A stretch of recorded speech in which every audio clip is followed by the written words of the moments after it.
that she's been waiting for. A chronic injury had left her so that she could not even stand. She knows if she hits this jump, she's going to be awfully tough to beat. Much less walk. Lay tuck full, single twisting, triple somersault. Much less ski. Oh, she did it! She did it! Much less do inverted aerial flips. Her tenacity and her refusal to step down from a challenge brought Nikki back to the top of the freestyle skiing podium. At the Olympic Winter Games in Nagano, Nikki Stone became America's first ever Olympic champion in the sport of inverted aerials. Throughout her career, she has earned 35 World Cup medals, 11 World Cup titles, 4 national titles, 2 year-long aerial World Cup titles, and a World Championship title. Well, Nikki, that is quite the performance. I tell you, welcome to the Gold Achievers program. Bill, thanks for having me. It's such a privilege, an honor, and a joy to have you with us. And boy, by seeing that jump, the first thing I think that comes to many of our minds is, what the heck are you doing, first of all? You know, when I watch it, I think the same thing now, because when I first saw the sport, I thought these people are crazy. So when everyone tells me that now, I understand exactly what they're saying. Yeah, you get to step back and look at yourself a little, more objectively. But that is phenomenal. Congratulations on all of your achievements. Of course, the ultimate gold medalist championship. But curious though, what's going through your mind just before the jump, throughout the jump, and as you're landing? What are some of the phenomenals of your thinking?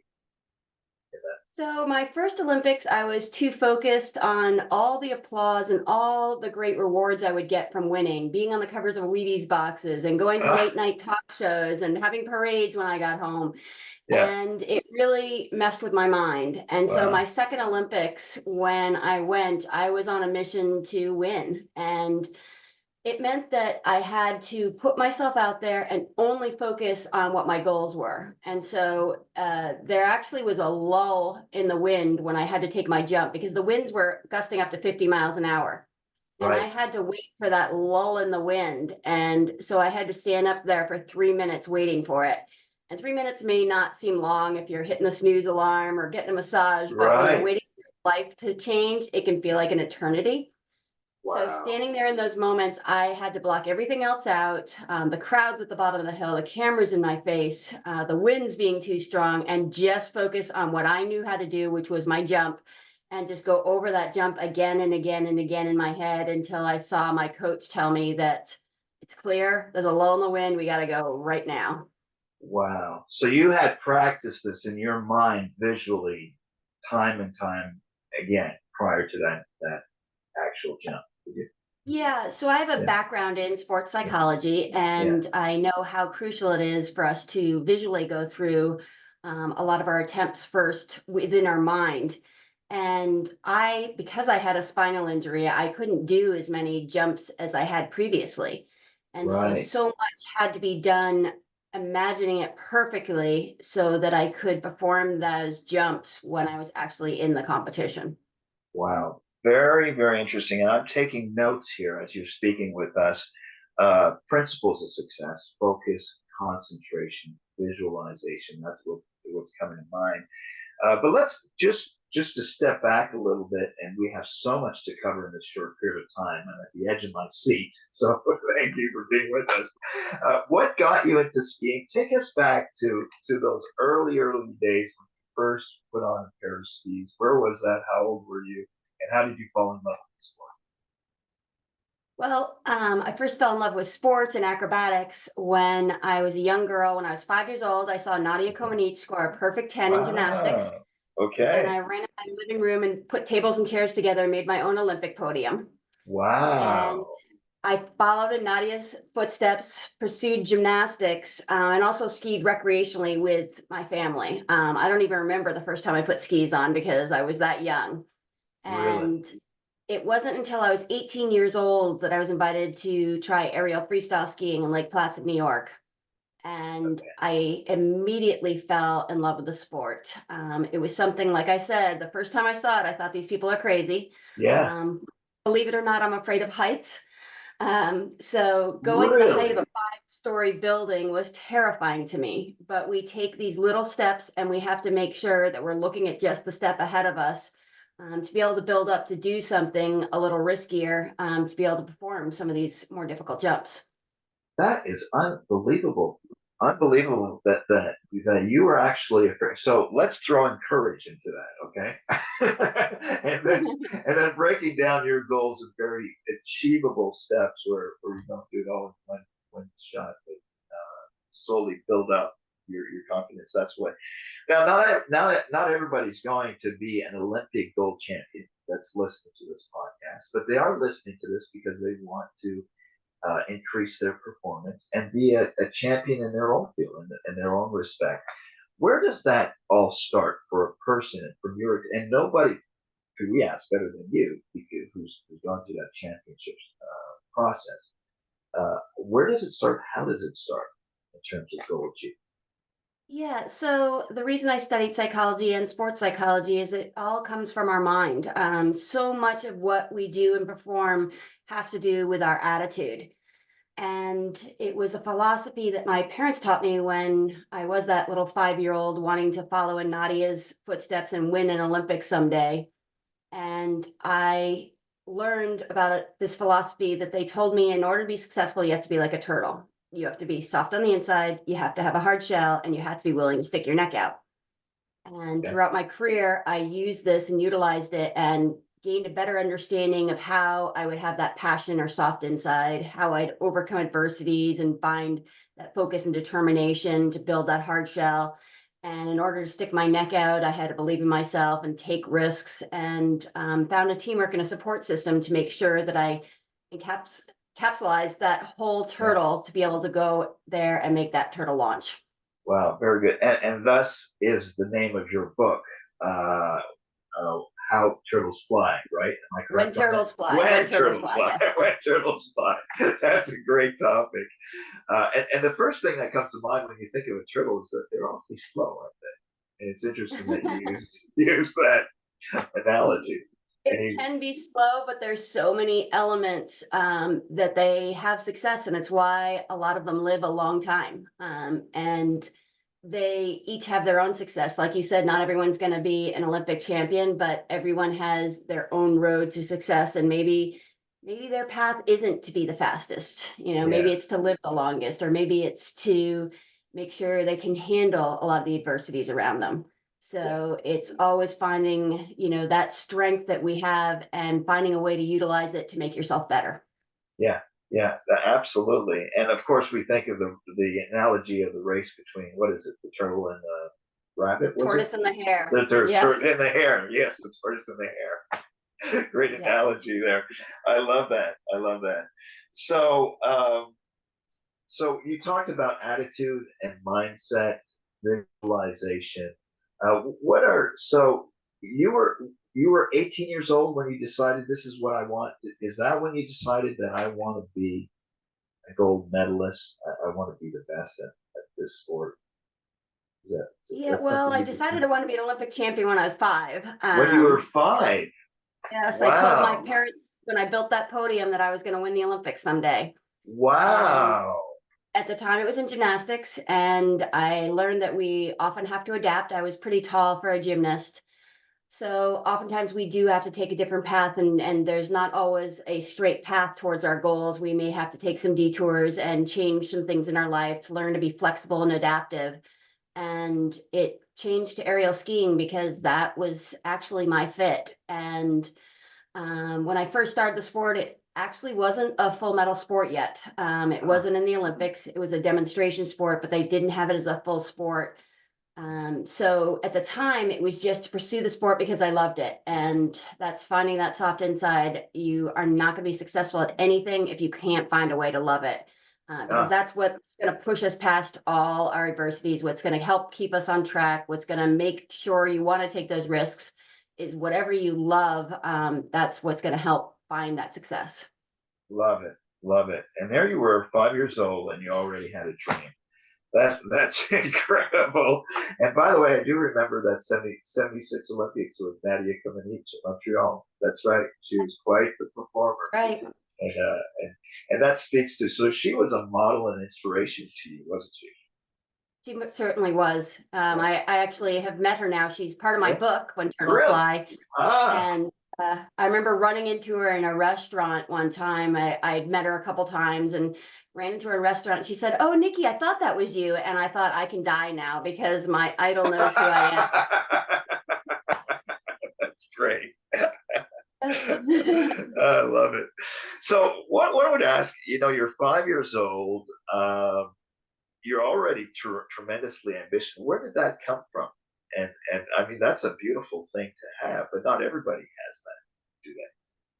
No, a lot of the drive is innate, and it's that Yeah. understanding of knowing that it is possible. Yeah. As I've made this podium and told my parents I was going to win the Olympics, most parents would say the likelihood of that is not going to Yes. happen.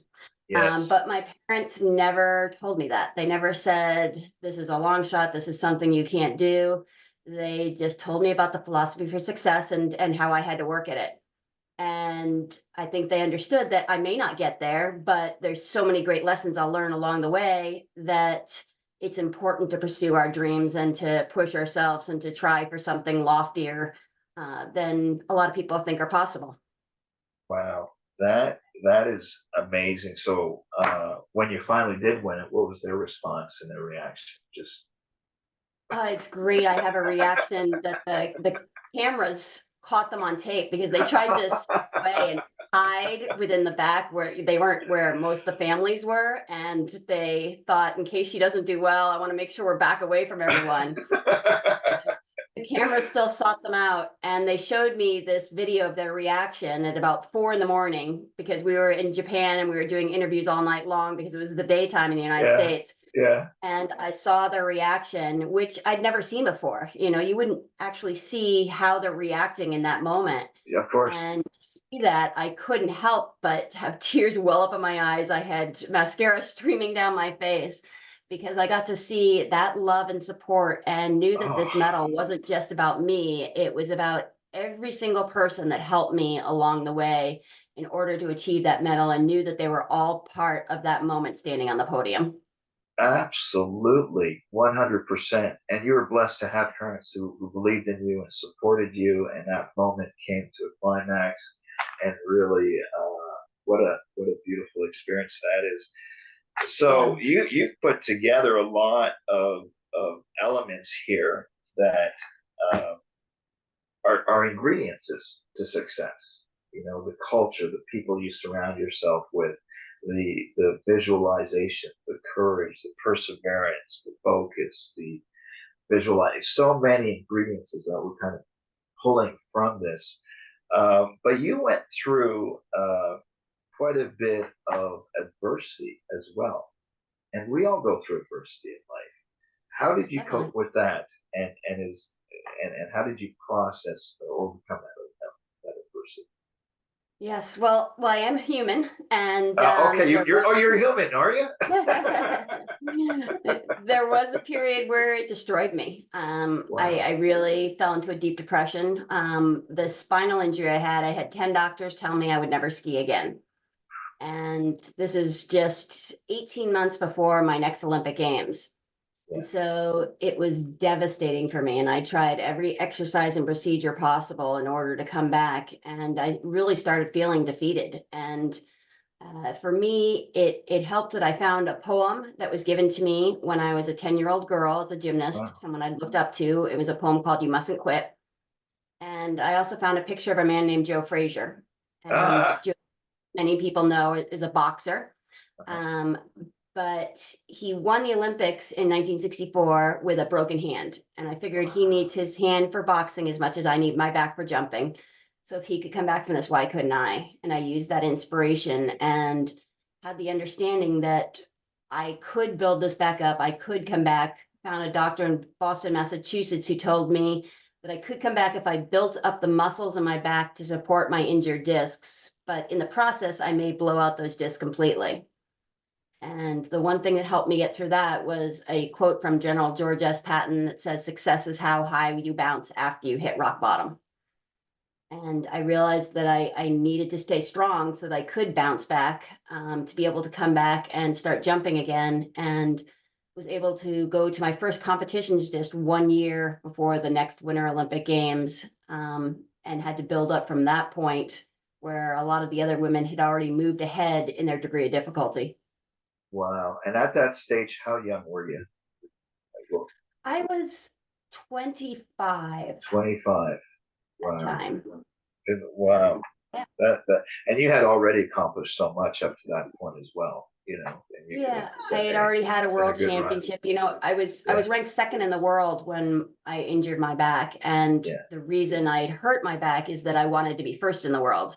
There was Yeah. a girl from Canada named Veronica Brenner, didn't make it to finals. She was the one in first place, and I could have pulled ahead of her. All I had to do was jump on that day of finals. And I tried to push myself when my back was already hurting me, and got knocked out of the competition because of the spinal injury. And so I did have that taste for success.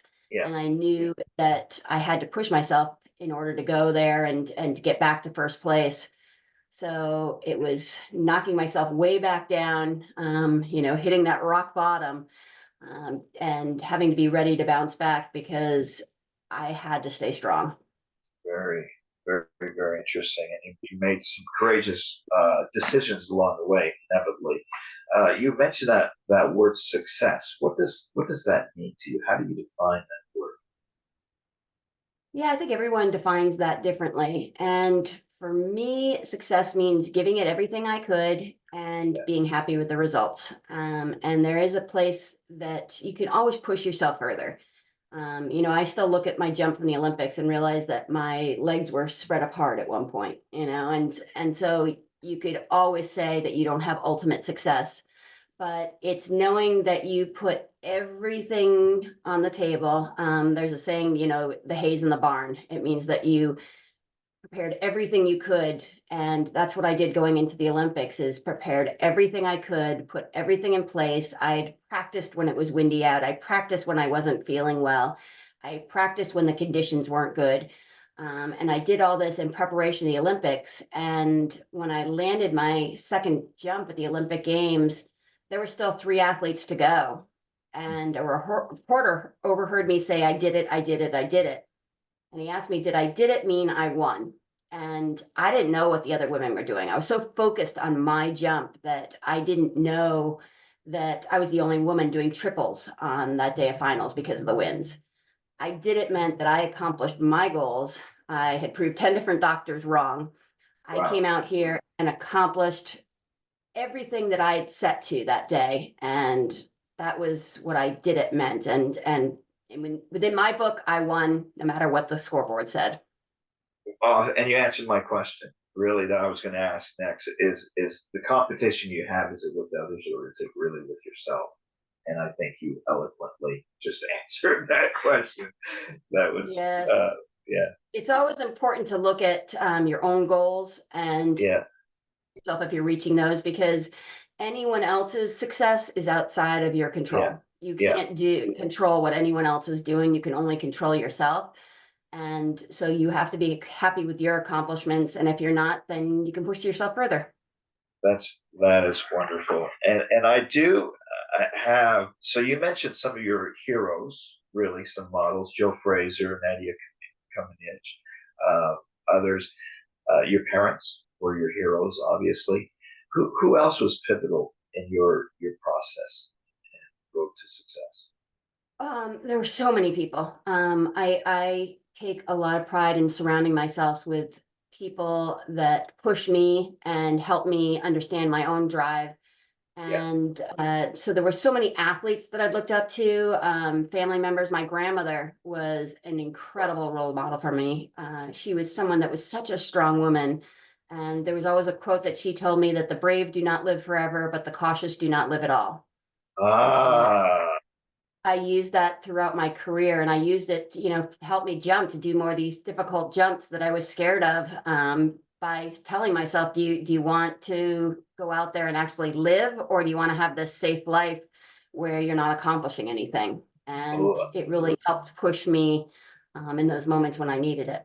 love it. Reminds me of Helen Keller's quote: "Either life is an exciting adventure or nothing at all." I think that's sort of the quote that she said. That is wonderful. So that really speaks to that success is a team sport, isn't it? Even if your sport itself was Most definitely. individually focused, you had a whole team behind you, didn't you? Oh, yeah. Well, there's so many elements, the athletes that didn't make it to finals that wanted to themselves, they were still out there to support me that day. Yeah. And I really relied on that a lot to have that support, even though they weren't with me on the hill that day. And our coach can call to us when we're in the air and give you words of encouragement. He can give Wow. you kind of corrections and things like that. And so oftentimes I have to put my life in his hands because he's going to help make those corrections. So it really is a team Wow. sport, no matter what anyone says. If they say it's an individual sport, yes, I'm the only one doing the jumps, but I wouldn't be able to do them if it weren't for that support around me. Yeah. Yeah. That's exciting. Who to this day do you look to, and what kind of resources do you bring into your life daily to keep you motivated and inspired? Going even way back to those times, were there books? Or what kind of resources did you look to? Was it? Well, there's all sorts of Yeah. sorts of resources. There's different speakers, there's different research, there's different books. Believe it or not, my children are great Mm, inspiration to me. My son wow. is a one diabetic, and Yeah. he can accomplish so many things, and he has such a great attitude, and I feed off that. And my daughter's gone through anxiety at times, but still thrives. And so I use those things as inspiration now and to have a better understanding of what I can accomplish. It also helps push me sometimes when I think I'm telling people to take a risk in their lives. And I'm ask myself, well, what risk have you taken? So it's always encouraging me to do something more, to be able to share that with other audiences. So it helps almost to be a role model for other people by utilizing their support of me. Yeah. Oh, love it. Love it. And on that note, not only are you an accomplished author and athlete, of course, but you go into corporations and you speak and do some training and you do some personal coaches. How do you approach each request or task that companies have? Yeah, well, a lot of companies are going to have different challenges. They're going to have different mission statements, different goals, Yeah. different things they're striving for, different risks they have to take, different competitors. And so for me, it's finding that understanding of what makes this company tick. I'll do research on the company, have a better understanding so that I can go in and share some of the goals with them, Yeah. of ways of accomplishing some of these goals. I have activities that I do within my speech, hands-on activities that can seem like fun, but there's also some really great lessons. And a lot of it was learned through sports psychology. Having that understanding to make a successful athlete, there's so many parallels between being a successful athlete and a successful businessman or woman. Yes. And Yes. so I take those lessons and share them with the audience so they have an understanding of how they can go out there and take the steps when they get home. I don't want to just inspire them on that day. I want to make sure that they're taking the right steps to find their own accomplishments. That is tremendous. And what are some of the companies that you've worked with in the past? I've worked with, I just last week had one for Turn It In, Okay. which is a company that helps with plagiarism. I've worked with Google, Microsoft, IBM, Apple, Coca-Cola, Pepsi, Chevrolet, GE, excuse me, Budweiser. It runs the gamut. Oh, I've been very fortunate to meet a lot of businessmen and women from all different walks of life, and from grassroots all the way up to Fortune 500 companies. So I'm really honored to be able to go out there and share my success and have people come back to me afterwards and say, I want to change something in my life because of something you said. that is a very impressive list of clients. to say the least, you know. So again, add that to your accomplishments. What can a company say they're having a conference that's coming up? What can they expect from Nikki Stone in terms of the results of your appearance? Well, I've had some great responses. This last year, I started using a survey, and every single guest that came to my event said they found value in what I had to offer. And that is hugely rewarding. I don't want to get up there and speak if I'm not bringing value to the clients. Yeah. So I'm sure to make sure that I go out there, I find them success, not just myself. It is inspirational, it is emotional, it is humorous, but at the same time, there are lessons that people are going to learn. And so making sure that I go find everyone else success as well, that's the cornerstone of what I want to accomplish within my talks. Wonderful. Yeah, yeah, yeah. Well, just here in this very brief time that we've had together, I was able to extract so many pearls and principles of success. Really, you know, and I think if you go back and listen to this interview, you'll find it themselves. But, you know, from perseverance to courage to visualization to surrounding yourself with the right attitude, the mindset, mentors, and focus, and well, the list goes on and on. And you are the real deal. There's no arguing about that. If there's Nikki, if there's, first of all, for those that want to learn more about you, your services, what you bring to corporations, companies, conferences, where can they find more information? On my website, nikkistone.com. Okay. And then I also have 2 YouTube channels. One is Olympic Nikki Stone, / Nikki Stone. And then the other one is Olympic Gold, I think it is. And there are 2 different ones. A motivational minute channel, which is 1 minute of inspiration every day that people can start their day in the right mood.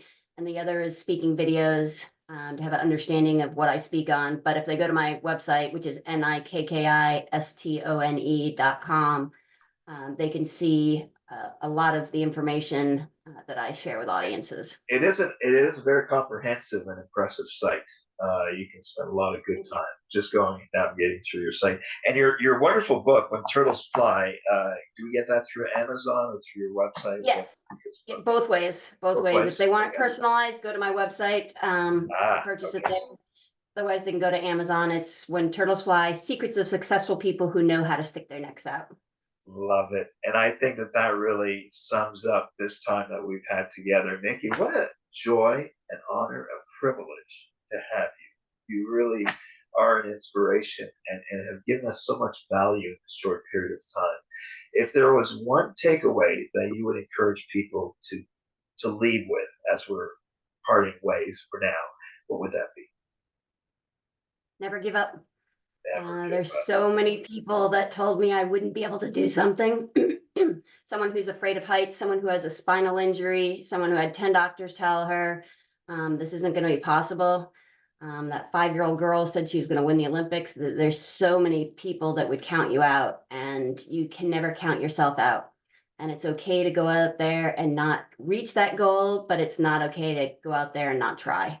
So give yourself that chance to shine. You've just given us the title for this podcast. Never Give Up with Nikki Stone. Love it.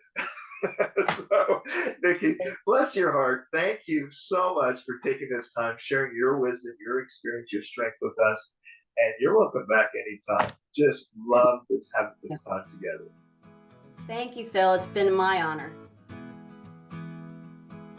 You've been listening to the Goal Achievers podcast with professional speaking agent Phil R. Taylor.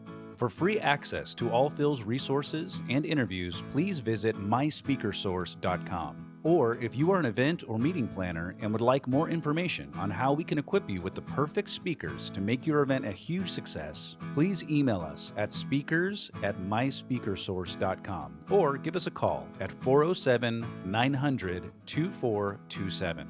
This has been a My Speaker Source production. On behalf of Phil R. Taylor and the entire team, we wish you a blessed day as you pursue the achievement of your dreams and goals. There's a reason for the sunshine sky. There's a reason why I'm feeling so high. Must be the season when that love light shines all around us. So let that feeling grab you deep inside, send you reeling where your love can't hide, and then go stealing through the moonlit nights with your lover. Just let your love flow like a mountain stream, and let your love grow with the smallest of dreams, and let your love show.